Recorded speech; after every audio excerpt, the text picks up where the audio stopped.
legacy, lives on, and it will continue to reverberate in our hearts. So we want to continue that discussion. We won't talk about his exit alone. We're also looking at the post-apartheid, South Africa.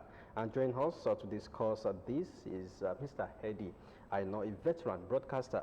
You're welcome to the program. Good morning. Thanks, for having me. Well, Tunji. All right. I was reading through your profile and I saw farmer. And I was wondering, the idea I know, how are you coping as a farmer?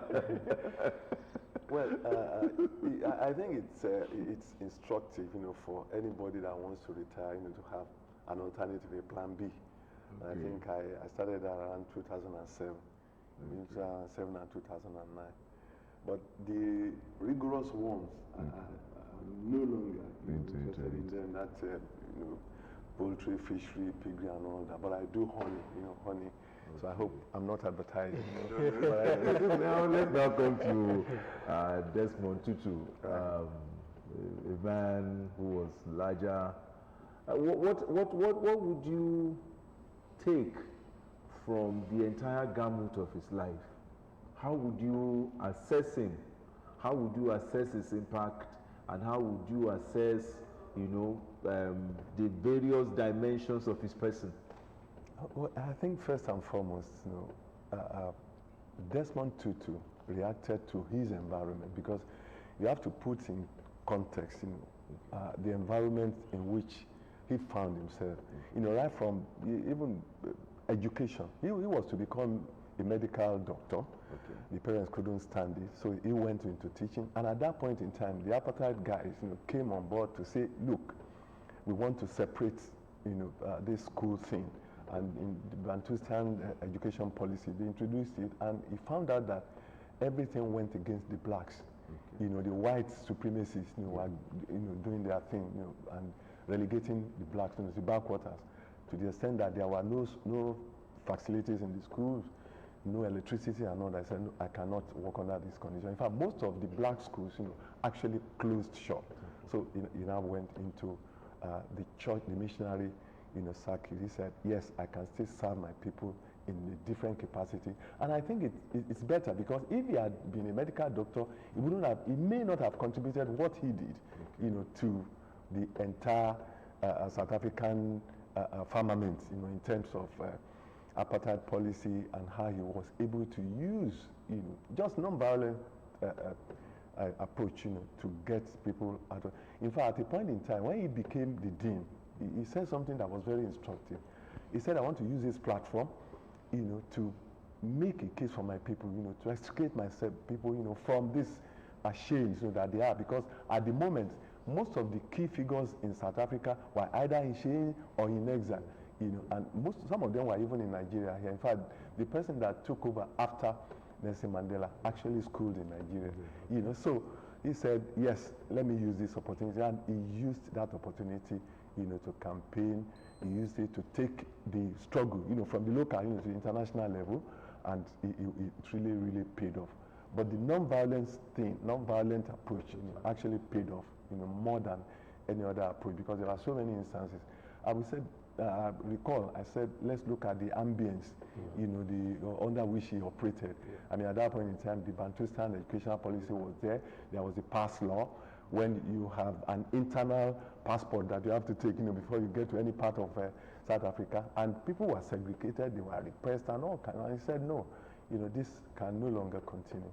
And he used that platform, to campaign, to have a kind of international, moral compass, for the people, rather than the violent approach, to it. But how come it wasn't quite popular within the ANC? Yeah.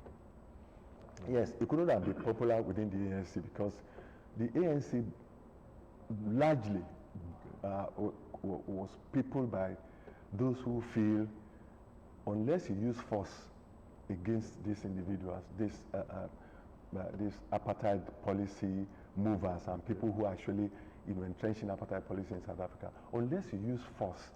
Recall, there was the army, the armed wing, of the ANC, so there was the armed wing, but he was opposed to that, and that's the reason why he wasn't really popular.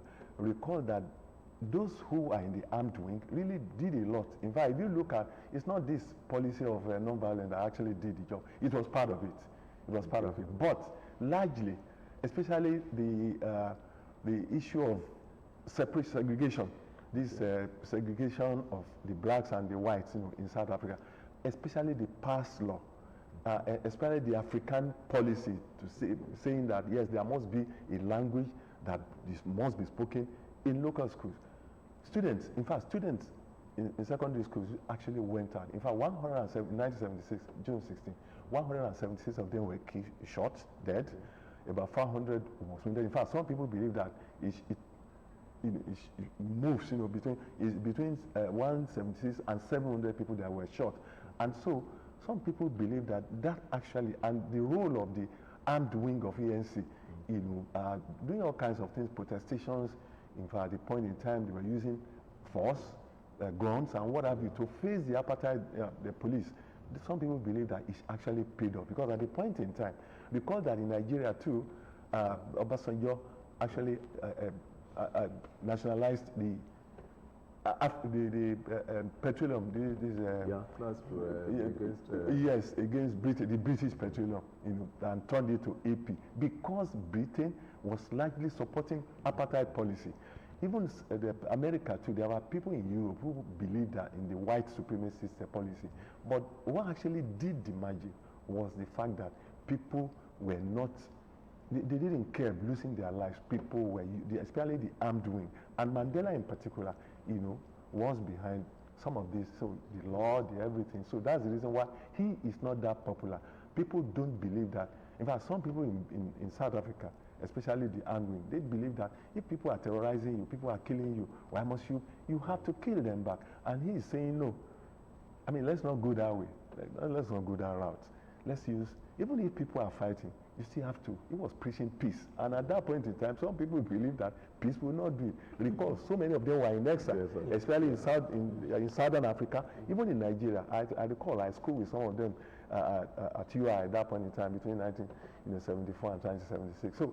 So because of this divergence in approach, he was not that popular. But he played his own part too, because he kind of internationalized it, apart from the fact that in fact, at a point in time, Nigeria was believed to be among the members of frontline states because of our role, in the liberation of Southern Africa. So that's why he was not that popular, because people didn't believe that peace alone could do the magic. They believed in force for force. You remind me of the situation in America too, when Martin Luther was talking his non-violence approach. Exactly. And after they slap you on the right cheek, you are turning the other one. The thing wasn't working. No, it wasn't working. That was what gave birth to Black Power, Malcolm X, Brown, and all this stuff. And they came out, and it really helped. At that point in time too, let's remember Rosa Parks. Yeah, Rosa Parks. At a point in time, you cannot even enter the same bus with the whites in America. And Rosa Parks said, no, I'm not going to come down. It became really, really problematic, and it turned to protest and what have you. And I think it was the American president.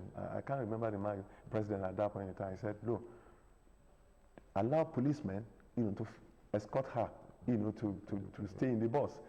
Yes, but later, the thing became, it was, the Americans were free, to go in any bus. So, opposition to segregation, racial policy is still, at that point in time, was in America, wasn't, especially in Europe and in some part. Even up till now, racism hasn't really left America. I mean, recall, this guy whose neck was snuffed off, and so it's there. But the fact that people fought against it actually helped. For me too, I do not believe that peace alone did the job. So many people. But violence alone also did the job. Yes, violence alone did the job. When he also came out, he aligned with the white. Yes, at that point in time, because Mandela believed that the battle was going to be fought, especially having been released, and more so when so many of them that were in exile were released and all that. He believed that what they needed at that point in time was to collaborate, with de Klerk, to get the job done. So the combination of non-violence and violence actually did get. I recall that he was almost stopped, from attending Nelson Mandela's funeral. Right. But away from that, he chaired the Truth and Reconciliation Commission that looked into human rights abuses committed by pro and anti-apartheid groups. Yes. But some South Africans were not comfortable with. They felt it was too soft. On the pro-apartheid groups, so that they only came to just apologize, and the apology wasn't convincing enough. I think some were so critical of his role that, well, it was just too soft, just apology. And let me take it back to Nigeria. Okay. All this Truth and Reconciliation Commission, look at what actually happened in Nigeria. Did you achieve anything with it? Okay. It was headed by Abeokuta and some renowned, I think Professor Bolaji Akinyemi and a few of them. But in the final analysis, because don't forget at that point in time, whether in Nigeria or in South Africa, people were pitted against each other. Some people really, even amongst the black South Africans, they really did so many ugly things to achieve independence, to achieve this freedom we're talking about. They went haywire, they were attacking, they killed. The APARTHEID, the police too, killed so many. So it's both sides. And he thought the best thing to do is not to be apportioning blame, even within the context of Nigeria. I mean, Obasanjo set up that committee to ensure that people who did wrong, especially the military, against Nigerians, there are so many of them, who really wronged Nigerians in terms of human rights abuses. And he thought, let's set up this thing. Actually, a commission is not of that stature. It's not to apportion blame or to, give. It's just to please people, to say, okay, now this country is back. Let's see how we can reconcile. Reconciliation. I think it was reconciliation. Although I know some people are not happy with it, but what would they have done? Would they have punished the South Africans alone? No. Would they have punished their own people that actually fought for this freedom we are talking about? And I think that midway approach was it, but the Hawks didn't like it. But if you want to see his own approach to South Africa, look at South Africa now. Look at what is happening there. I think South Africa has been settled, especially the rapport, between de Klerk, and Nelson Mandela. It really brought peace to. And what you have now at that point in time, don't forget, even at that point in time, there was this black on black violence. Okay. Because some people believe that some blacks didn't support, the struggle. Okay. So there was black on black violence. So do you now punish the blacks, because at that point in time, they were saying, look, you didn't support this struggle, and there's no way you can go without this struggle. And so they were punishing them too. I think that was the reason why he just said, okay, let's steer the middle course, and let's just preach peace, reconciliation, and love, amongst ourselves. Because for him, love conquers everything. That's Nelson Mandela, and that's one of the legacies, he has left behind. And if you look at his attitude to homophobia, this LGTB thing, I mean, people, even in America now, it's an issue. Yeah, he advocated gay rights. Well, that's what I'm saying. That's exactly what I'm saying. That's what I'm saying. Yes, exactly. I agree. And that was popular in the US. Exactly. In fact, that was why some people will argue, that even in America, the election that Clinton didn't win, Hillary, that it was because of this LGBT thing, the gay thing. Because they brought gay celebrities, to come on to their campaigns and what have you. Whereas Trump was against this gay thing. So you can't have everybody in support of it. But he said his own attitude to it is, if people want to go this, even one of his daughters, I think, was involved in it. If people want to go, this route, why not stop there? He was a peaceful person to the, in all ramifications till he died. So And some people would not like that. I think that was the reason, Now, why that happened. in a citation for the Nobel Peace Prize, Right. he was secretary of the South African Council of Churches between 78 and 1985. He made some demands while he was secretary: equal civil rights for all, the abolition of South Africa's passport laws, a common system of education, the cessation of forced deportation from South Africans to the so-called homelands, and so many others. So he was like, he spoke truth to power. But can we really say he spoke truth to power? If you look at the dimension that the ANC didn't support and all of that, would you? What's your assessment in that direction? Well, if you look at Desmond Tutu's speaking to power, he did speak to power through his sermons, his preachments, preachifications, any opportunity he had. You recall, he traveled, to so many 12 states, in the U.S. Detroit and Michigan in particular, and he met with so many activists and all that. He spoke truth to power on so many occasions, especially, very powerful deliveries, very powerful speeches. That was the only thing you can talk about. He internationalized, this struggle.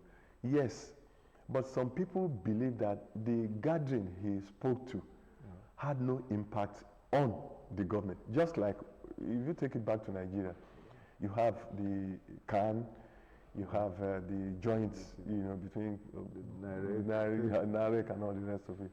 Yes, occasionally they speak truth to power, but the power, whether civilian or military, didn't listen. I think that was it. They didn't listen. And, they had their own agenda. And recall the Soweto uprising. It was so bad.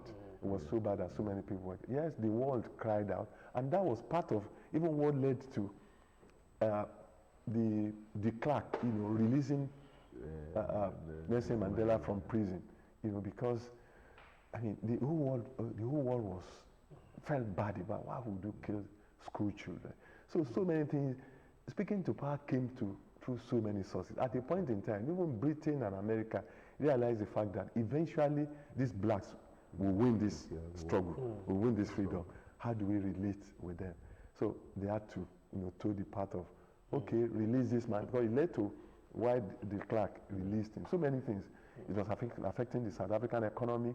So many people were treating them like a pariah state. There was even this worldwide concert when Nelson Mandela was 70. Exactly.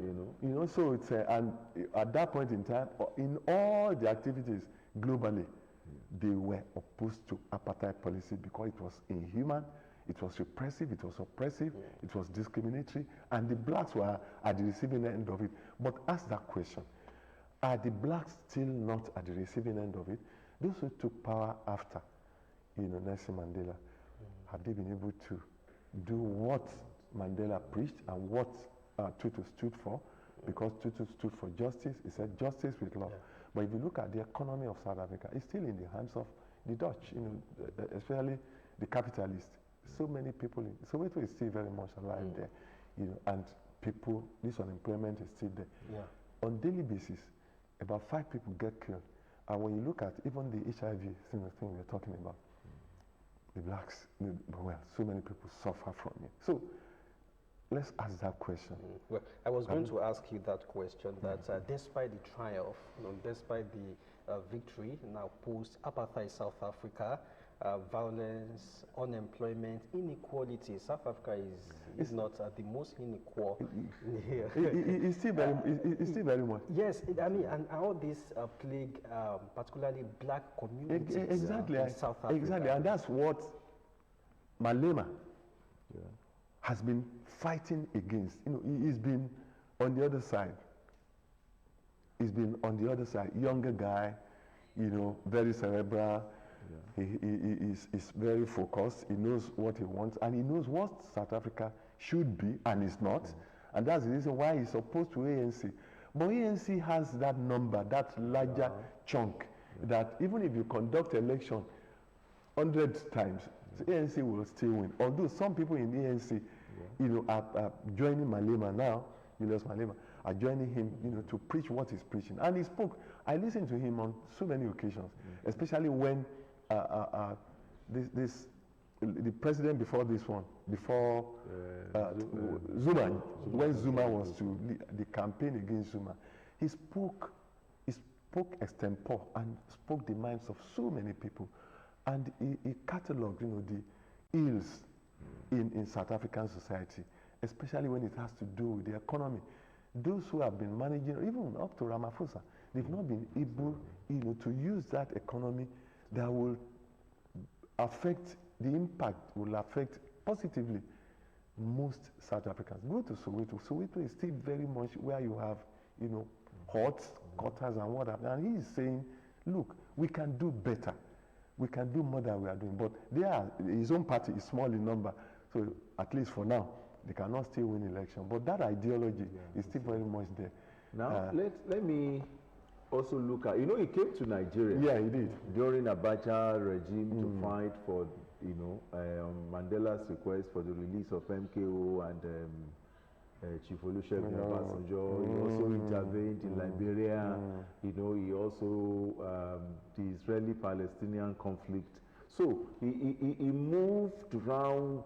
Beyond the garb of the religion, or would you say he used his garb as the garb of religion to achieve, or he moved out of it, or was he able to use all of that? Well, he was a pacifist, and what does a pacifist do? He was a pacifist, and is that tinge of pacifism in him that made him to ask for the release of during Abacha, although Abacha didn't listen.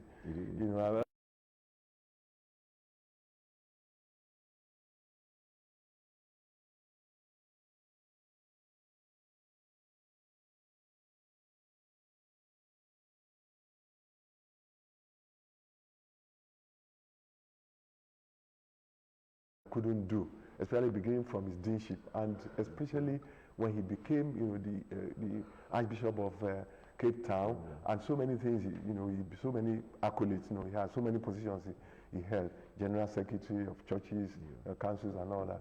He used it, to look at the world at that point in time to say, what are the wrong things in the world now, and how can my intervention, assist? And recall, Nelson Mandela too did. Nelson Mandela too, in fact, he didn't even want, because Obasanjo was to be, the punishment was to be tougher than what the imprisonment, but he came and pleaded, for his release. So many, even under Abacha, in fact, and that was why it was the annoyance that made Abacha to disallow us from participating in the 1996 African Cup of Nations, so, but he was talking to the deaf. At that point in time. I know, maybe somebody said because, when Mandela was going to be sworn in, MKO was given a seat or something where Abacha was. Peace, love, and understanding. And I think people should look at his own. For instance, he changed gear when he was to become a medical doctor and he couldn't. Said, okay, let me go to teach, impacting the lives of people. Leaders should impact the lives of people in whatever capacity they found themselves. And I think especially leadership in Nigeria, because you can use his own attitude, his own approach, to issues, to solve nearly all the problems, we have, especially in Nigeria. Ditto for so many countries, Ghana, Liberia, and what have you, Southern Sudan, Libya, Iraq, and so many other countries, especially developed world too. Once there is love, you can radiate it. So this issue of the rich and the poor, the elites versus the masses, shouldn't be there. That gap should be bridged. That's a good place to leave it. Love is supreme. So thanks for honoring our invitation. Yeah, my pleasure. A veteran broadcaster. This is where we draw the curtain onto this edition of the program. Newdawn continues on Friday, and that will be the last edition for year 2021. Tomorrow, the Yoruba version of this program, Otuojo, will also come your way. Tunji, you have to go. Well, we want to thank veteran broadcaster, international relations man, a journalist, former director, National Broadcasting Commission. Thanks. We really appreciate you, sir. Thanks for having me. I mean, well, this Unitard period, I mean, I'm happy meeting you again because I can't remember the last time our paths crossed. So that's our package for this edition. We're going to see you next year, God willing. And that's going to be the first edition of New Dawn on Wednesday in the new year. Until then, please enjoy the year, the rest of the year, and we wish you a wonderful 2022.